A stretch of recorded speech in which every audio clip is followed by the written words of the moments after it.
Salut Pissama, bonjour les rôlistes, je suis Sébastien et aujourd'hui je vais faire une vidéo réponse à Papadem. Je vais répondre à sa vidéo, enfin je vais réagir plutôt à sa vidéo Roll for Initiative, où il parlait justement de la gestion de l'initiative dans certains jeux, principalement Donjons et Dragons 5 avec lequel il a un problème, et qu'il a comparé avec d'autres systèmes. Et ben moi je voulais simplement lui répondre que il y a des moyens dans le système, en tout cas, il y avait des moyens, parce que je parle de ce que je connais, des DD 3.5, OGL, il y avait des solutions à ce problème-là. Ça s'appelait bouger l'initiative. Je sais pas ce qu'il en est dans DD5, parce que je joue pas à DD5, et vu ce qui vient de se passer avec l'OGL, il y a peu de chances que je fasse des parties de DD5. Donc, je disais, il y a moyen de bouger l'initiative. En gros, la liste d'initiatives, excusez-moi, je vais boire un coup parce que sinon c'est reparti. L'idée, c'est qu'on peut descendre dans la liste d'initiatives. Donc on part de son score d'initiative et on peut librement descendre où on veut dans la liste. On peut même descendre jusqu'à 0, et puis voilà. Et l'intérêt de ça, c'est justement de pouvoir grouper, synchroniser et organiser le combat. Donc, tes fameux 3 gobelins là, qui tirent à l'arc, au lieu de... Il y en a un qui tire sur 14, il y en a un qui tire sur 11, il y en a un qui tire sur 9, et ben, tu les mets tous à 9. Et ils tireront tous sur le même. Je sais pas où est le problème. Et s'il y a d'autres monstres, tu peux même, si t'as envie, et si t'as pas envie de te casser la tête avec l'initiative, tu mets tous tes monstres à 9. Ou à une autre valeur arbitraire, du genre tu tires une initiative et tu mets tous tes monstres sur cette initiative.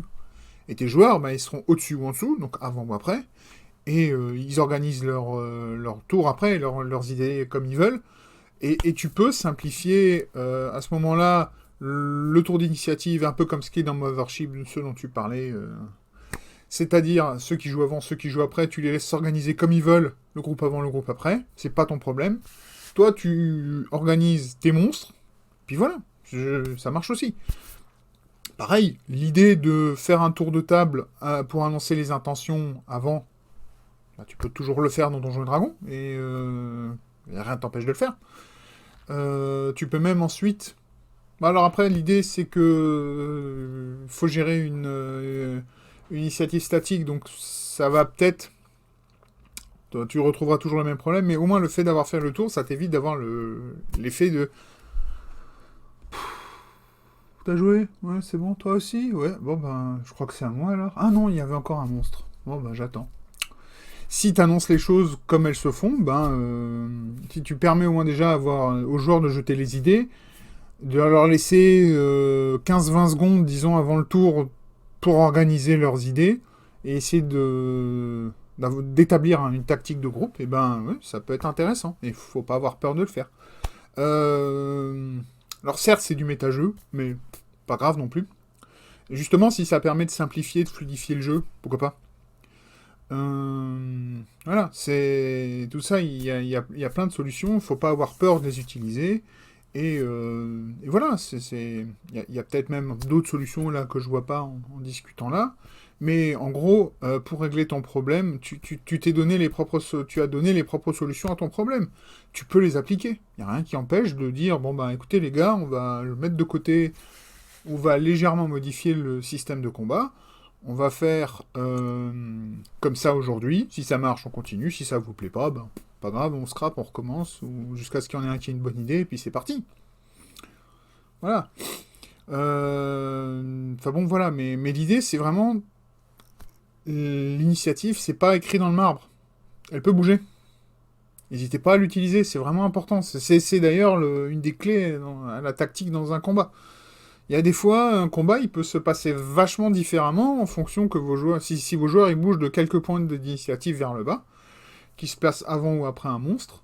Alors, s'ils veulent se placer avant le monstre, c'est un peu difficile, je crois, de mémoire. Je peux me tromper, vous me corrigerez si je me trompe, mais en gros, tu peux passer un tour pour remonter à 20. C'est faisable.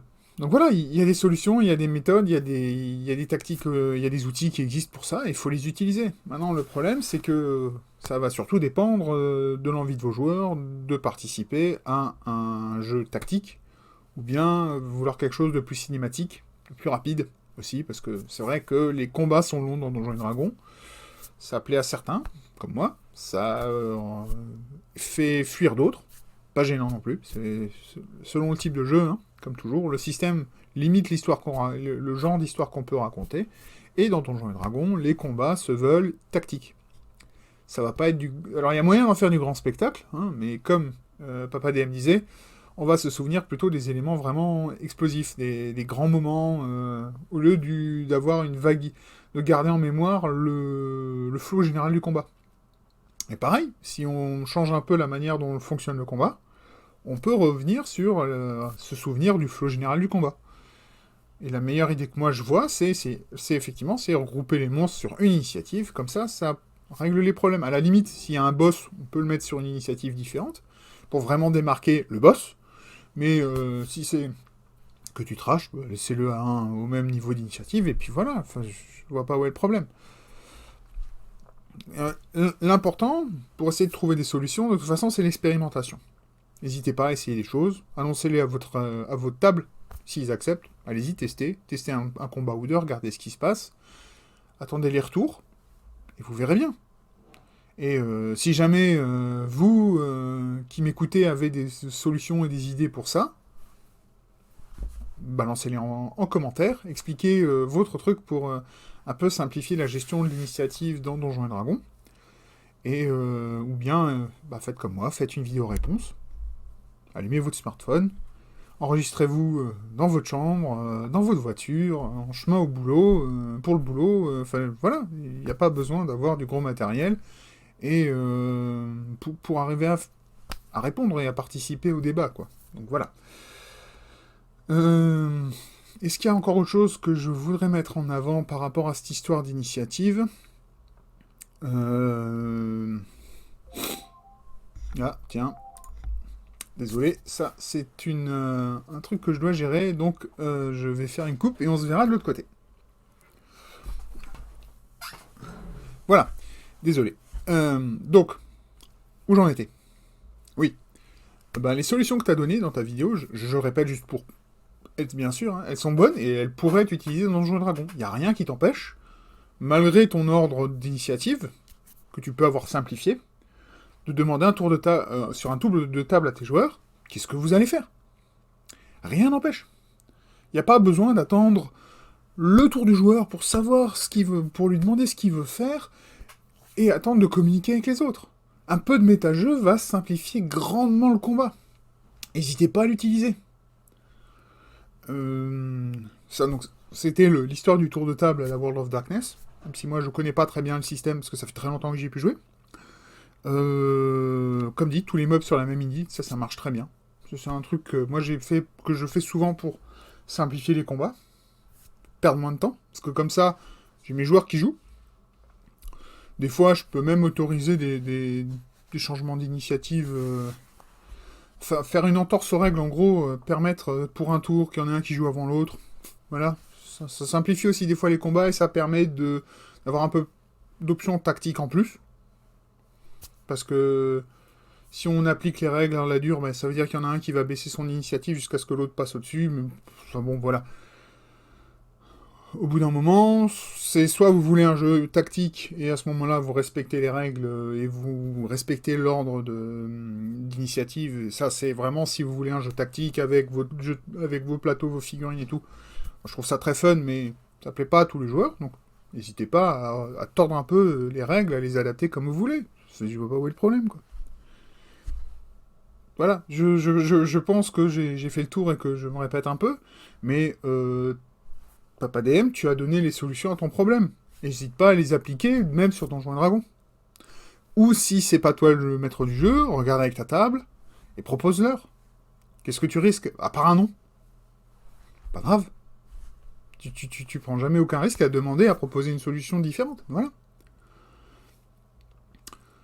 Bon, je pense que j'ai fait le tour, je pense que j'ai traité les points que je voulais traiter. Je vais m'arrêter là. Et donc, en attendant la prochaine vidéo, qui sera probablement une vidéo qui va parler de jeux vidéo, je vous dis à tous, en attendant cette vidéo, peace ball.